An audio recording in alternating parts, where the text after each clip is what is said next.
दुर्भाग्य ये है कि हम जब भी अपनी बात करना शुरू करते हैं तो हम आज एक्चुअल में संदेश ये देना चाहते थे कि उन बिलों को किस तरीके से हमको डिस्क्राइब करना है, किसानों को बताना है।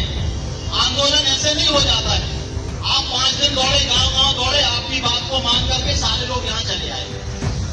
अपने किसान की परिभाषा नहीं समझ पाता। एक भी व्यक्ति ने 4000 और 6000 की बात नहीं की। हमने तो बात अन्य अपराधों की कर दी, हमने न्याय और अन्याय की बात कर दी।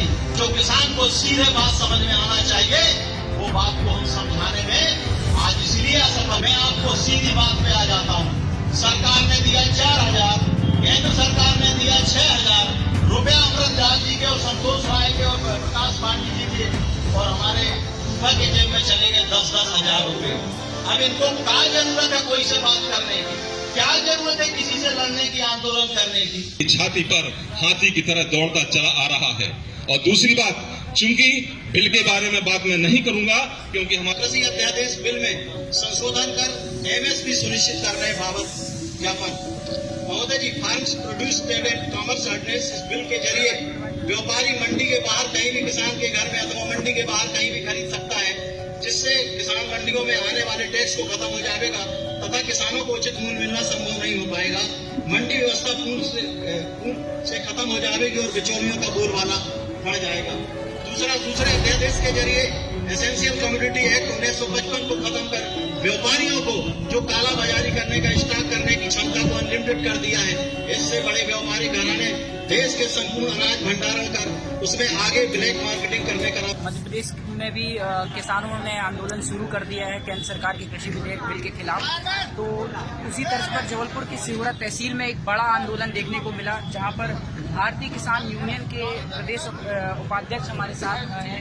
तो ये आंदोलन किस तरीके से देखते हैं इसको आप? ये किसान विरोधी आंदोलन है जो जगह जगह प्रत्येक जिले प्रत्येक ब्लॉक में, चूंकि केंद्र में बैठी मदान सरकार काफी बहुमत जनता ने दे दिया, वो पागल हो गई है।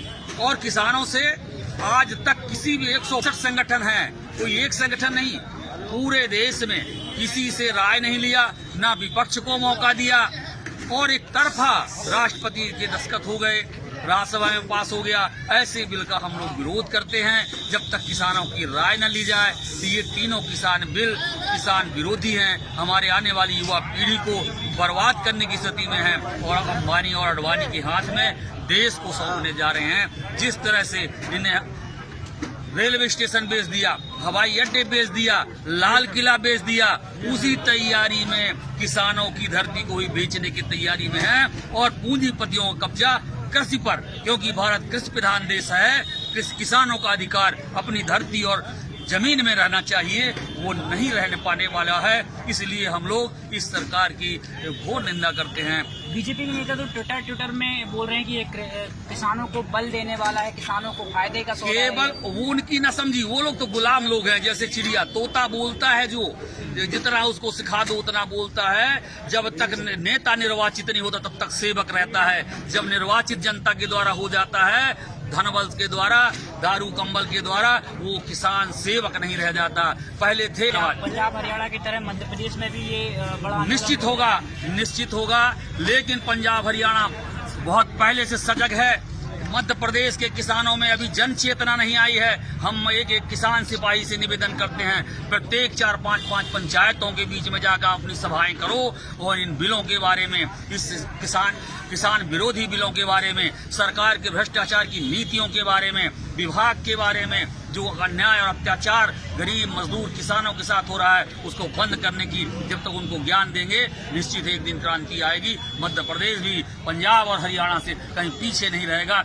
आप कुल मिलाकर ये देखिए कि इस देश को हुआ क्या है। ना यहाँ बेटियां सुरक्षित हैं, ना यहाँ किसान सुरक्षित हैं, ना यहाँ इस देश का युवा सुरक्षित है। क्योंकि युवा भी रोजगार मांग रहा है, रोजगार के लिए भी आंदोलन देखिए आपने, किसान भी आंदोलन करने को तैयार है, लेकिन न्याय उन्हें नहीं मिल रहा है। लगातार केंद्र सरकार के खिलाफ उन्होंने ये बिल और ये धरना को लेकर उन्हें यहाँ पर स्ट्राइक किया और ये आंदोलन किया। 2 अक्टूबर का दिन चुना क्योंकि अहिंसा दिवस माना जाता है। देश राष्ट्रपिता महात्मा गांधी की आज जयंती थी, उसको लेकर यहाँ पर सभी किसान इकट्ठे हुए थे ग्रामीण कस्बों से, और वो कह रहे हैं कि मध्य प्रदेश में भी उत्तर प्रदेश और हरियाणा पंजाब की तरह उग्र आंदोलन किसान करेंगे केंद्र सरकार के खिलाफ। आप बने रहिए द लोकनीति के साथ।